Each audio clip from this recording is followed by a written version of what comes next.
नमस्कार दोस्तों, आप सभी का स्वागत है मिडनाइट जर्नी इस यूट्यूब चैनल पर। तो दोस्तों, हमेशा की तरह आज भी आपके लिए हम लेकर आए हैं एक सच्ची घटना पर आधारित बहुत ही डरावनी और रहस्यमयी भूत की कहानी। इसे सुनकर आप परेशान, हैरान और दंग हो जाएंगे। तो दोस्तों, इस कहानी को अंत तक ज़रूर देखें। कहानी शुरू करने से पहले आप सभी से एक रिक्वेस्ट है, अभी तक आपने चैनल को सब्सक्राइब नहीं किया तो प्लीज़ जल्दी से कर लीजिए, ताकि हमारी अगली वीडियो की नोटिफिकेशन आप तक सबसे पहले पहुंचे और आप उसका आनंद ले सके। दोस्तों, हम आपके लिए बहुत मेहनत करके वीडियो बनाते हैं, तो प्लीज़ हमें मोटिवेट करने के लिए वीडियो को एक लाइक कर दे और कहानी कैसी लगी ये हमें कमेंट बॉक्स में ज़रूर बताएं और चैनल को सब्सक्राइब करना ना भूलें। तो चलिए दोस्तों, आज की कहानी को शुरू करते हैं। राहुल नाम का एक लड़का था। उसे भूतों के बारे में जानने का बड़ा शौक था। वह हमेशा भूतों और चुड़ैलों की कहानियां पढ़ता रहता। वो ये जानना चाहता था कि भूत होते भी हैं या ये सब बस एक मनगढ़ंत कहानी है, या फिर लोग बस एक डर का माहौल बनाने के लिए ही ऐसा कहते कि चुड़ैल होती है। वो यही सब सोचता रहता था। इस बात का पता लगाने के लिए उसने एक तरकीब निकाली। उसने अपने दोस्त से कहा कि आज हम पास के कब्रिस्तान में जाएंगे और पूरी रात वहां जाग के पता करेंगे कि सच में चुड़ैल होती भी है या नहीं। उसका दोस्त साथ चलने के लिए तैयार तो हो गया, पर कब्रिस्तान के अंदर जाने से मना कर दिया। राहुल राजी हो गया। जैसे ही रात हुई, दोनों कब्रिस्तान के पास पहुंच गए।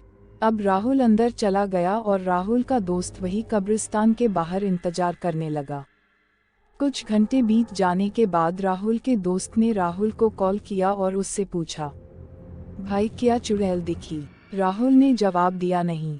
इस पे उसके दोस्त ने राहुल को बोला, तू अब बाहर आ जा, अब हम घर चलते हैं, मुझे बहुत नींद आ रही है। पर राहुल ने अपने दोस्त से कहा, तुझे नींद आ रही है तो बाहर ही सो जा, आज मुझे पूरी रात यही रुकना पड़ा तो भी मैं रुकूंगा। मुझे तो आज पता करना ही है कि चुड़ैल होती है कि नहीं, और जैसे ही मुझे चुड़ैल दिखाई देगी तो मैं भाग के तेरे पास आ जाऊंगा। इसके बाद राहुल का दोस्त डरते हुए कब्रिस्तान के बाहर ही सो गया और राहुल अंदर चुड़ैल का इंतजार करने लगा। काफी समय चुड़ैल का इंतजार करने के बाद राहुल को नींद आने लगी और राहुल भी वही सो गया। अभी राहुल की नींद लगी ही थी कि उसे वहां पे फावड़े से जमीन खोदने की आवाज आने लगी। राहुल अब उठ के बैठ गया और उसने देखा कि एक सफेद साड़ी पहनी हुई औरत फावड़े से एक कब्र खोद रही है। राहुल ध्यान से देखने लगा कि आखिरकार ये औरत कब्र क्यों खोद रही है। थोड़ी देर में उस औरत ने कब्र से एक लाश को बाहर निकाला और जंगली जानवरों की तरह आवाज करके उस लाश को नोच नोच के खाने लगी। इतना भयंकर नजारा देख के राहुल के हाथ पैर कांपने लगे। डर से पसीना पसीना हुआ राहुल चुपचाप झाड़ियों में छुपा रहा और हनुमान चालीसा पढ़ता रहा। वो भगवान से बस यही मांग रहा था कि हे भगवान, आज बचा लो, आज के बाद कभी भी कब्रिस्तान में नहीं आऊंगा। काफी देर तक चुड़ैल ने उस मुर्दे को खाया और फिर बचे हुए आधे मुर्दे के शरीर को कल खाने के लिए उसे वापस कब्र में गाड़ने लगी। तभी राहुल के साथ एक हादसा हो गया। राहुल का दोस्त राहुल का हाल चाल पूछने के लिए राहुल को कॉल कर दिया। कॉल की आवाज सुनते ही वो चुड़ैल राहुल के तरफ देखी। झाड़ियों में छुपे होने के कारण राहुल ने सोचा चुड़ैल उसे देख नहीं पाएगी, पर ऐसा नहीं था। पलक झपकते ही वो चुड़ैल राहुल के सामने खड़ी हो गई। चुड़ैल को अपने नजदीक देखकर राहुल का शरीर ठंडा पड़ गया और वो वहीं पे जम गया। चुड़ैल आराम से राहुल का हाथ पकड़कर अपने साथ उसे ले जाने लगी और राहुल बिना किसी विरोध के उसके साथ जाने लगा। चुड़ैल आधी खाई हुई लाश के कब्र के पास पहुंची और उस मुर्दे की लाश को बाहर फेंक दिया और राहुल को उस कब्र में दफन करने के लिए राहुल को कब्र के अंदर सुलाने लगी। तभी वापस से राहुल का कॉल आया। मोबाइल की रिंगटोन सुन के राहुल को होश आया और वो चिल्लाते हुए वहां से भागने लगा। राहुल जिधर भी भागता चुड़ैल उसके सामने खड़ी हो जाती। अब राहुल को उसकी मौत सामने नजर आ रही थी। राहुल चिल्लाते हुए अपने दोस्त के तरफ भागा।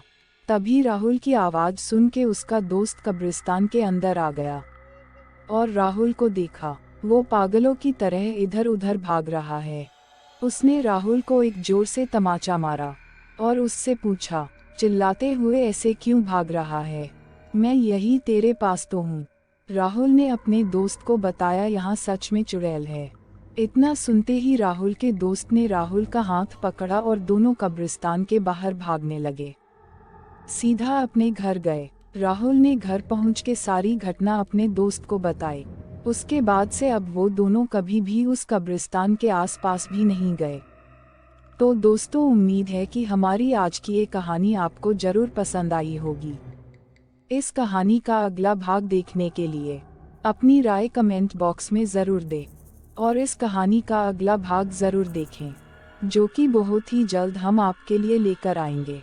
अगर आपको इसी तरह की डरावनी कहानियाँ पसंद है तो प्लीज़ हमारे इस YouTube चैनल को सब्सक्राइब ज़रूर करें और बेल आइकॉन प्रेस करें, ताकि हमारी अगली कहानी की नोटिफिकेशन आप तक सबसे पहले पहुँचे और आप उसका आनंद ले सके।